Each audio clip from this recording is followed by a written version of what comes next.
नाज़रीन, सिंध ज़रई यूनिवर्सिटी टनोजाम में खुराक जे आलमी दिहाड़े के हवाले से ज़रई यूनिवर्सिटी के GM शेख हॉल में फूड साइंस फैकल्टी तरफा सेमिनार को ठाहे वियो। सेमिनार में शागिर्दन और शागिर्दियाणियुन समेत बेन शिरकत कई।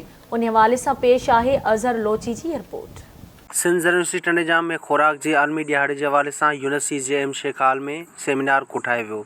सेमिनार में खुराक ऐं ज़राअत जी आलमी ऑर्गेनाइजेशन जी लुबना वहाज, ज़रई यूनिवर्सिटी टनोजाम के वाइस चांसलर डॉक्टर फतेह मोहम्मद मरी, फूड साइंसिस टेक्नोलॉजीज़ के उस्तादन, शागिर्दन ऐं शागिर्दियाणियुन वॾे अंग में शिरकत कई, जॾहिं त खाधे जा स्टॉल पिणु लॻाया विया।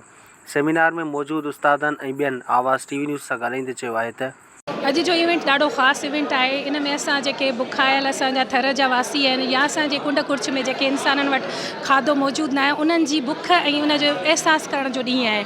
अॼु जे ॾींहुं असां उन्हनि खे इहो अहसासु करे सघूं था त उन्हनि वटि खाधो मुयसरु न आहे त उहे कीअं ज़िंदगी गुज़ारे रहिया आहिनि।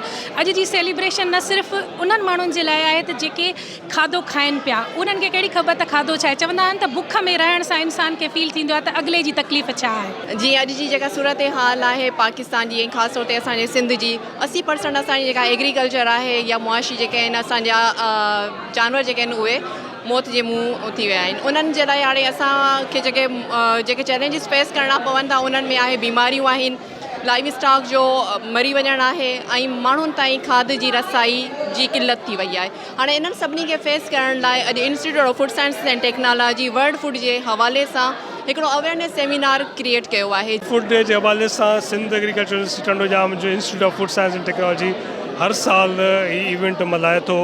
इन में असांजा स्टूडेंट्स जा तमामु घणा इनोवेटिव प्रोडक्ट्स असां स्टूडेंट्स जी एग्ज़िबिशन करायूं था, जंहिंमें तमामु सुठा आइडिया डेवलप थियनि था ऐं इन्हनि आइडियाज़ खे खणी असां अॻिते हली कमर्शलाइज़ कंदासीं ऐं जेको सिंध में जेको खुराक जी खोट आहे उन जी कमी खे पूरो करण लाइ तमामु घणो कमु कयूं पिया।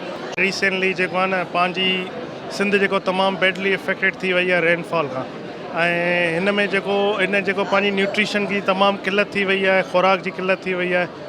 इन खे आउटकम करण लाइ असां हिते इंस्टीट्यूट ऑफ फूड साइंस में काफ़ी जेको आहे न कमु करे रहिया आहियूं त वेस्ट जेके शयूं थियनि थियूं वेस्ट खे यूटिलाइज़ करे असां उन मां जेको आहे न फोर्टिफाइड प्रोडक्ट ठाहियूं, जंहिंमां जेके असांजा जेके माण्हू आहिनि जिन खे जेका न्यूट्रिशन जी जेका ग़िज़ा उन्हनि जी कमी थी वई आहे उन खे पूरो करे सघिजे। ऐं असां गवर्नमेंट खां इहा उम्मीद रखूं था, असांजी इहे पए त असांखे जेतिरो प्रोजेक्ट्स में सपोर्ट कंदा असां अञा वधीक जेके आहिनि न न्यूट्रिएंट रिच फोर्टिफाइड प्रोडक्ट असां प्रोड्यूस करे सघूं था। ज़रूरत इन ॻाल्हि जी आहे त ज़रई यूनिवर्सिटी टनोजाम जे शागिर्दनि पारां अहिड़े क़िस्म जी तयारु थियल खुराक जी मार्केटिंग थियणु खपे ऐं सिंध ज़रई यूनिवर्सिटी टनोजाम खे इंडस्ट्री सां लाॻापियो अख़्तियार करणु खपे त जीअं घरेलू बिज़नेस ऐं खुराक जी कमी खे पूरो करे सघिजे। कैमरामैन गुलाम मुर्तज़ा मंगसी सां गॾु अज़हर लोची, आवाज़ TV न्यूज़ टनोजाम।